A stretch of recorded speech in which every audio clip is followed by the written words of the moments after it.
Évocation spirituelle numéro 1,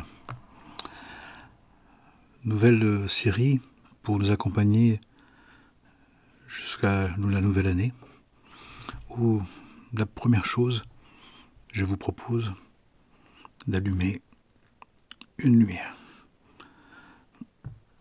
Au lieu de maudire les ténèbres, de se plaindre, de se complaindre, allumons une lumière. Et je vous invite à vous-même, là où vous êtes, d'allumer une lumière. Pour dire, comme intention que nous disons au divin, nous disons à Dieu que nous sommes d'accord. Nous sommes d'accord avec son projet. Nous sommes d'accord avec cette vie, avec le vivant, avec ce qui se produit, avec ce qui se passe. Puisqu'on nous dit que c'est justement notre grandeur de génération, notre grandeur à nous. Et nous avons à en être fiers, à être très fiers de ça. Pas orgueilleux, mais fiers. D'être capables, dans des circonstances aussi difficiles, aussi douloureuses, aussi incertaines, qui nous amènent beaucoup d'insécurité, beaucoup de frustration, beaucoup de peine, beaucoup de peur, et bien de dire, nous croyons, nous avons foi, nous avons la certitude que, en allumant cette lumière, que tu saches, Seigneur Dieu, en attendant ta venue, visible, tangible, pour nous guider, tous, sans exception, eh bien qu'on met la lumière. La lumière de l'espérance, la lumière de la confiance, la lumière de la paix, la lumière de la joie, la lumière de l'amour, la lumière de tout ce qui, pour nous, a une valeur sainte, sacrée. Nous désirons faire le sacré, nous voulons le sacré. Nous sommes conscients que nous sommes ici pour ça. Et donc dans cette évocation numéro 1, eh bien ça sera justement entre l'étude, ce qui ressort de l'étude, des témoignages, des accompagnements, des rencontres au quotidien.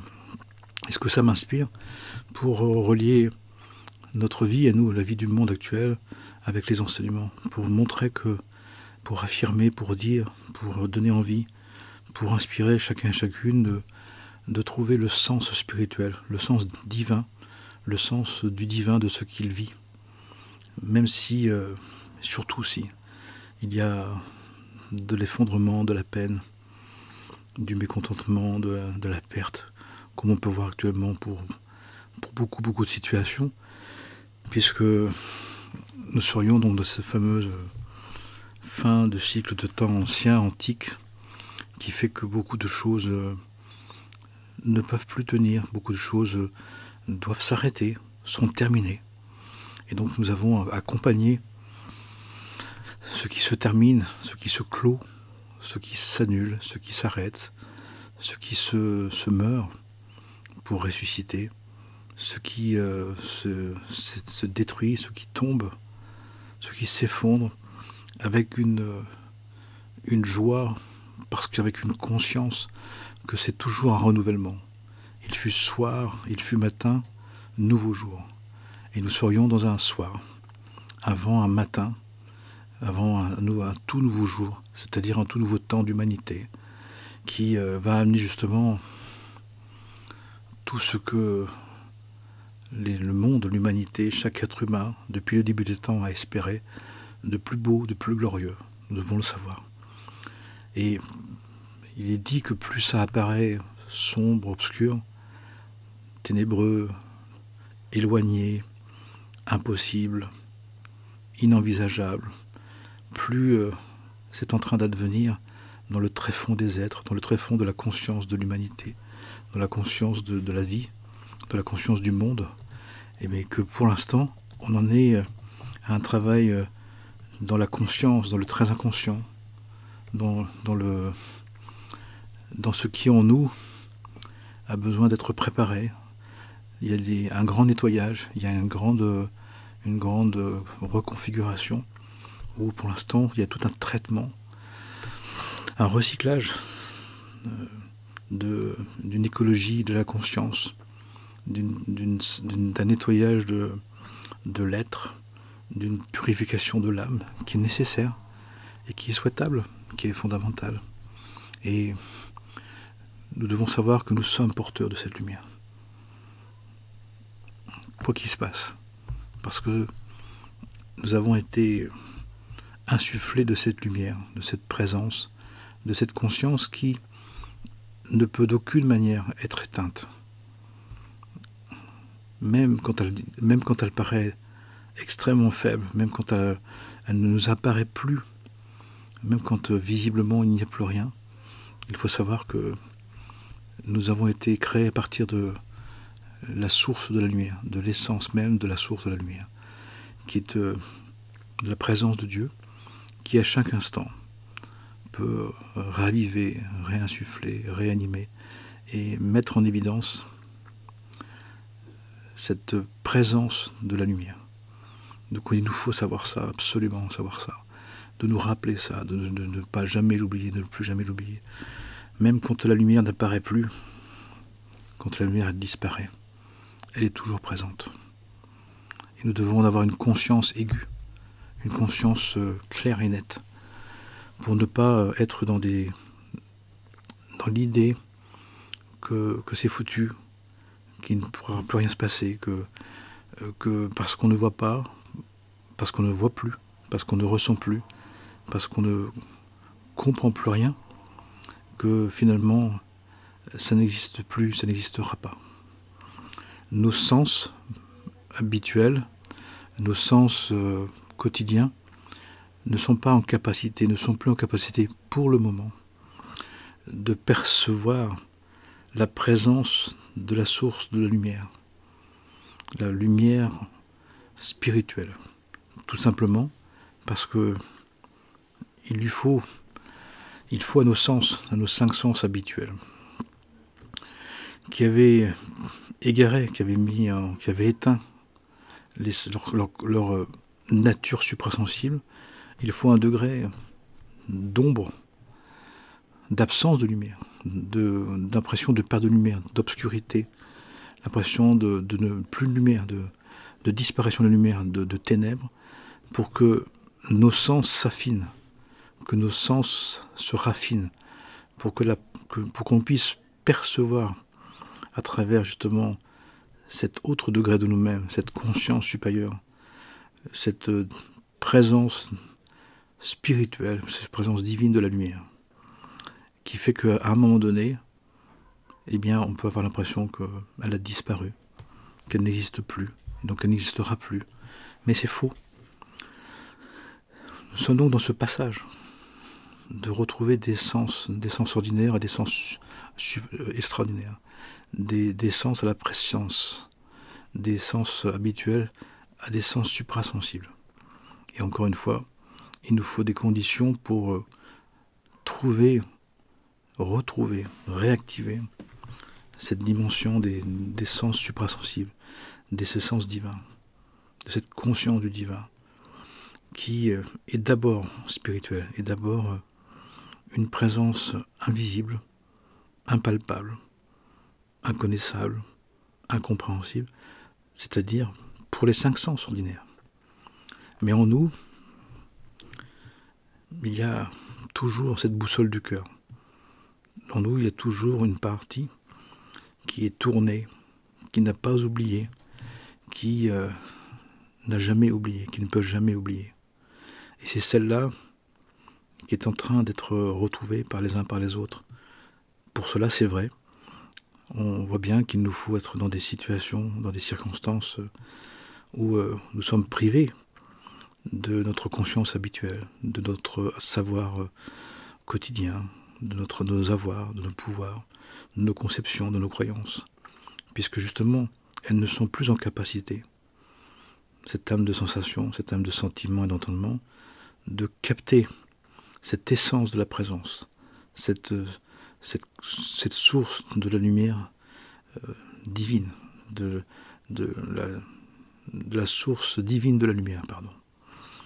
Ce qui fait que pendant un certain temps, pendant un temps certain, eh bien il y a un trouble dans la force, il y a un trouble dans l'être, il y a un moment d'égarement, d'apeurement, de frayeur, de terreur, qui sont justement pour nous réveiller, pour nous permettre de trouver dans cette apparente absence, dans l'essence de la conscience de Dieu, de la présence de Dieu, de la lumière, de la paix, de l'amour, de tout ce qui en découle, pour retrouver d'abord en nous cette conscience, ce degré de conscience, cet espace en nous qui n'a jamais oublié l'origine de tout, la substance de tout, la présence de Dieu en tout et pour tout.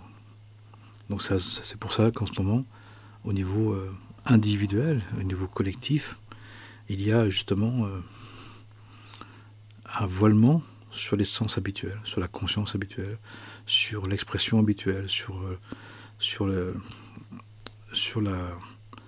la lecture des choses habituelles, sur la connaissance, le savoir. On est troublé, on ne comprend plus, parce que la logique habituelle, la logique du monde, la logique basique, la logique du moi, eh bien, ne peut pas comprendre. Et donc, sa première expression, sa première réaction, c'est justement la frayeur, la terreur. Mais ce n'est que passager. Et comme c'est inévitable, comme ce n'est pas évitable, comme ce n'est plus évitable, nous dit-on, on ne peut plus repousser, on ne peut plus empêcher cette prise de conscience nécessaire, à la fois pour la conscience individuelle et les consciences communes, à la fois pour les individus et les collectifs.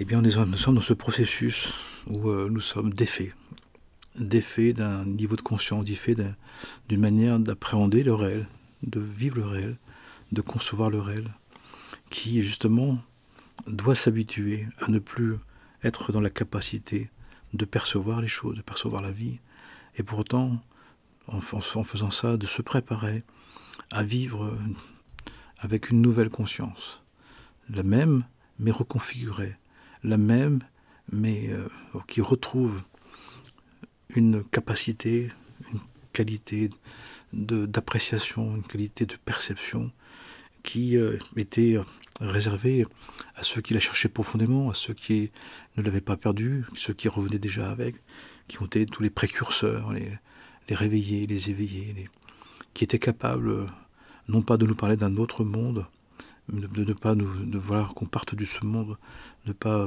vouloir qu'on quitte ce monde, mais de nous montrer que dans ce monde-ci, caché dans ce monde, voilé derrière les apparences, derrière les choses, il y a des choses, il y a de l'être derrière les choses. Et derrière les êtres, il y a la présence de Dieu derrière les choses. Et ça, c'est absolument extraordinaire. Et c'est ce qu'on est en train de vivre, c'est ce qui est en train de se passer. Donc, ne soyons pas effrayés, au contraire. Comprenons qu'on est en train de fabriquer, et on est en train de nous aider, et on est en train de nous pousser à ce qu'on puisse justement mettre en route cette dimension suprasensible, supra-religieuse, supra-psychospirituelle, supra-spirituelle, une conscience supra-divine, capable de faire que nos sens puissent capter ce degré de présence qui, pour les sens ordinaires, nous apparaît comme une absence, comme un éloignement, comme une obscurité, tout simplement parce que les sens habituels sont obsolètes. Ils ne peuvent pas, ils ne sont pas faits pour ça.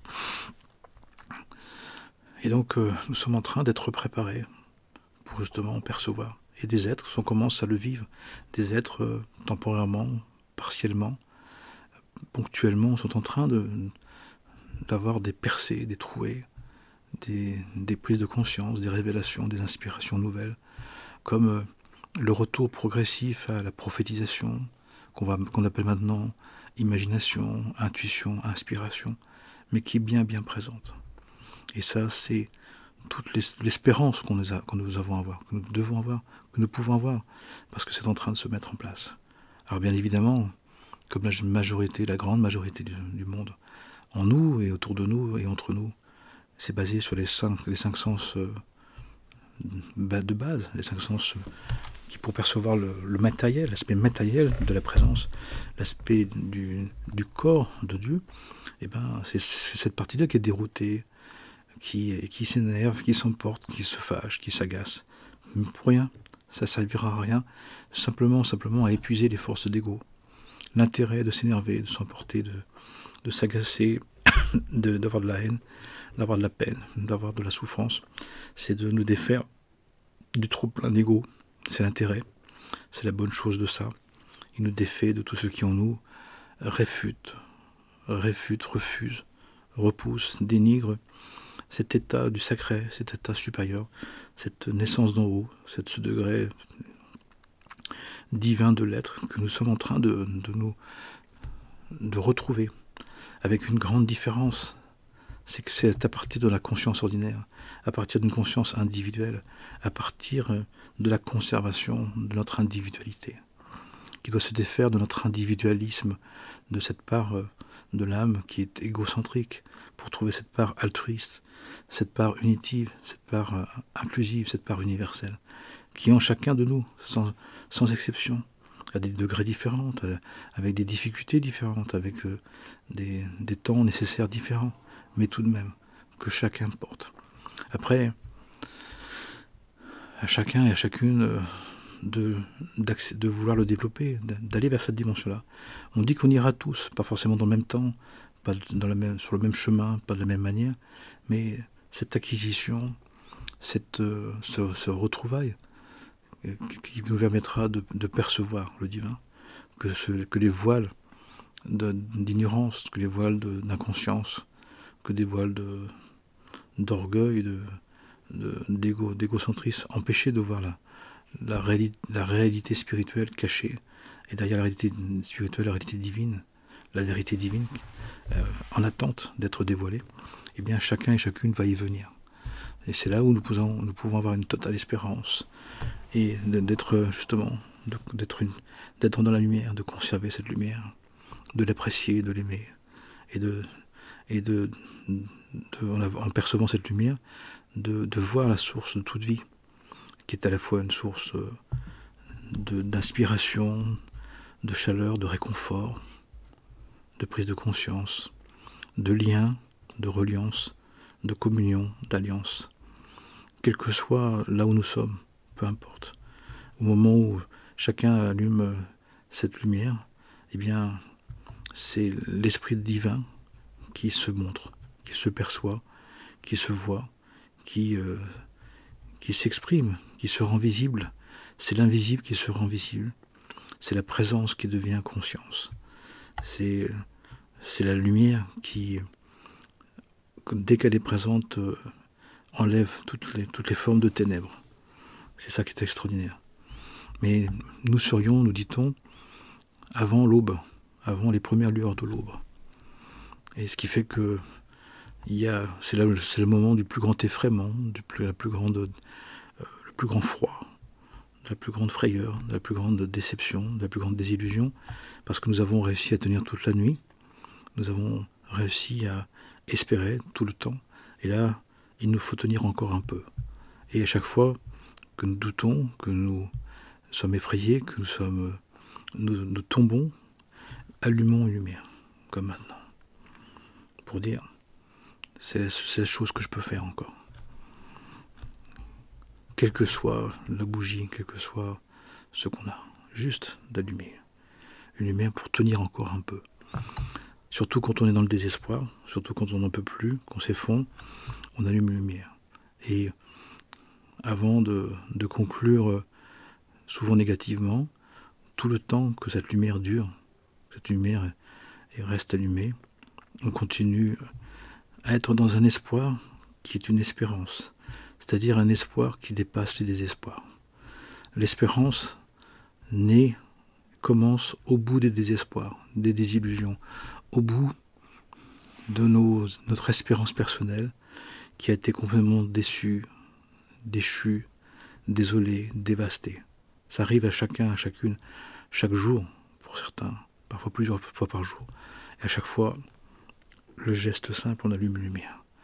Et à partir de cet allumage, de cette lumière, on dit, à partir de maintenant, l'espérance, dans laquelle je rentre, c'est l'espérance folle, c'est l'espérance irraisonnable, qui ne peut pas être raisonnée, qui ne peut pas être comprise, qui ne peut pas venir de moi, qui ne peut plus venir du moi, de l'ego, mais qui vient de la conscience de soi, d'être un être divin, de la conscience en soi que Dieu nous anime, de son esprit. C'est l'expression de l'esprit de Dieu qui anime toute chose.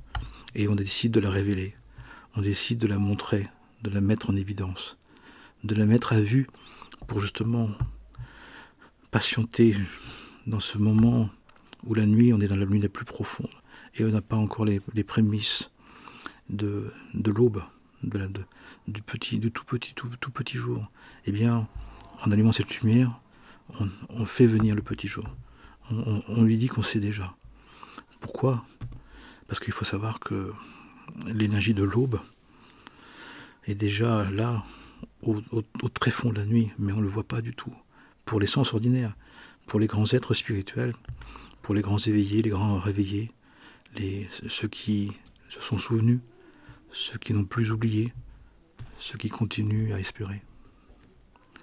Eh bien, il y a le fait qu'ils savent qu'au milieu de la nuit, au milieu de la pleine nuit, de la nuit noire, de la grande obscurité, à partir de minuit, eh bien, la lumière spirituelle du nouveau jour, la lumière spirituelle du nouveau jour est déjà présent. Et pour le signifier à notre conscience ordinaire, pour la dynamiser, pour la conserver, pour la vouloir, pour la désirer, pour dire au monde intérieur puis au monde extérieur où on est, eh bien, allumons une lumière, une bougie.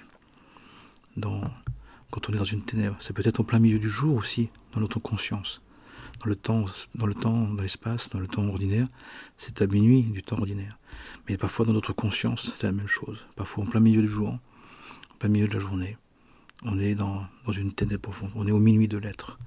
Et à ce moment-là, au minuit de l'être, il faut savoir que il y a la lumière spirituelle qui est toujours présente et qu'il s'agit de révéler. Nous avons maintenant, non pas dans les lieux où il y a déjà la lumière, d'en mettre, de faire du bien où il y a déjà du bien, c'est très bien.